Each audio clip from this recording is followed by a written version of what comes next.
Hello and welcome to the sideboard here at GP Richmond. I am Nick Miller alongside Cam Atkins. He is a SCG notable grinder, top 8 of the Indianapolis Invitational. How are you doing? It's always a pleasure, Nick.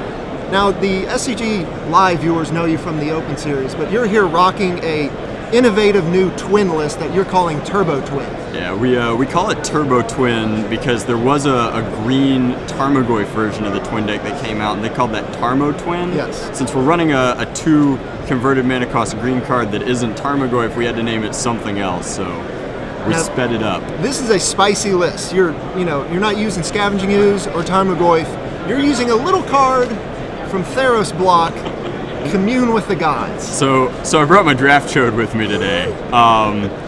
We figured out, and I actually didn't build the deck, a friend of mine named Pat innovated the deck. We figured out that Commune with the Gods hits every piece of the twin combo, including the creatures like Kiki-Jiki and Splinter Twin, but also the enablers like Deceiver, Exarch, and Pestermite. So it lets you filter through your deck with 5 cards at a time in a format where like Ponder is banned, so that's really a powerful ability.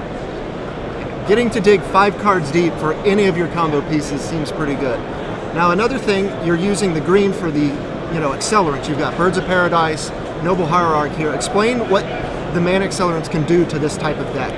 Well, so the traditional twin list launches on turn 4 at its quickest, so it's called Turbo Twin because it's faster. And Noble Hierarch just serves as like Birds of Paradise 5 through 7. We'd run 7 birds if we could, but we needed 7 mana accelerants to consistently go off on turn 3. It enables the deck to play Pestermite on turn 2 instead of turn 3, and then follow up with Splinter Twin the next turn. So uninterrupted, we Goldfish win on turn 3. Also, if it is interrupted, my favorite part of this deck, 3 Pact of Negation main deck. Yes. When you're this into the combo, it's important to be able to protect your combo, and when you don't have any mana left over going for it that quickly, you need a way to say no to a Lightning Bolt or a Path to Exile, and Pact of Negation doesn't really have a drawback in the deck. It's free Force of Will, because if you don't win when you go off on turn 3, you've spent so much energy and so many resources going for it that you're going to lose the game anyway. Right. So irrelevant if you don't pay the upkeep cost. Exactly. Right.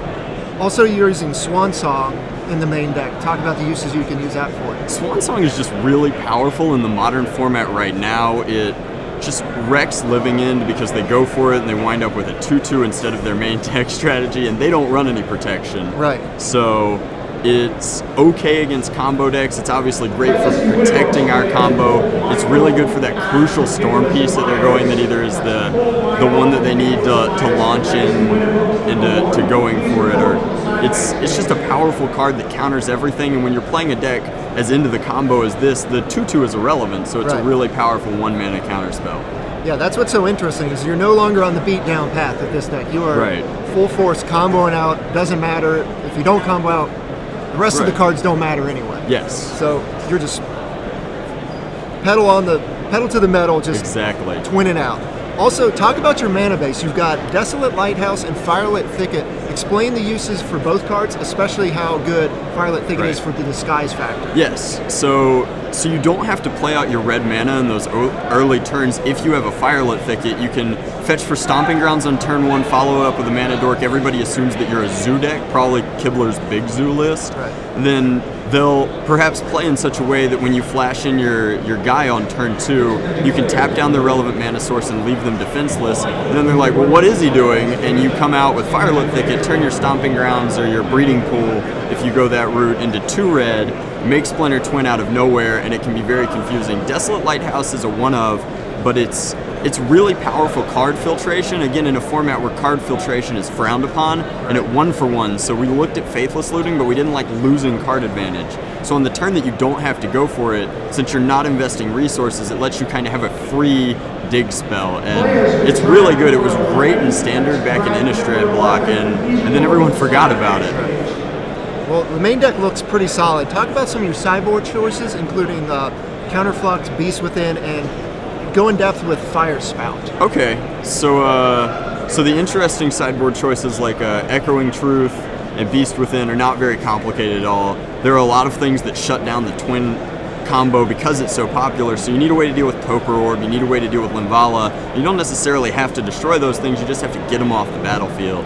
It also gives you game against like the Goblin tokens that Storm will make post board, but those aren't very interesting. Scavenging Ooze is just a great card for the fair matchups, but Fire Spout is particularly interesting. We tested with Anger of the Gods, and it was always upsetting how Anger of the Gods would either kill our Mana Dorks or kill our Pestermite. And if you have Deceiver Exarch, it's relevant, but you can't always live in Magical Christmas Land. So Fire Spout is versatile because against robots, you can kill their flyers and keep your Mana Dorks. Against other Mana Accelerating decks, you can kill their Mana Dorks and not your Pestermite. So it's more versatile than Anger of the Gods with a deck that just doesn't care about exiling your opponent's creatures. Like, we're never going to die to a Voice of Resurgence token. We were going to lose that game anyway, so it gives you game against the decks without killing your own creatures. And Firelit Thicket just helps you filter your mana in such a way that you can cast it without killing your guys. Yeah, the versatility from Fire Spout in this deck looks really good. And Counterflux for the Storm matchup. It is what it is. We can't run Flusterstorm in Modern. All right, well, this deck looks like a delight. I want to thank you for coming to the sideboard, showing me this sweet Turbo Twin build. For Cam Atkins, I'm Nick Miller in the sideboard. Stay tuned for more action here at GP Richmond.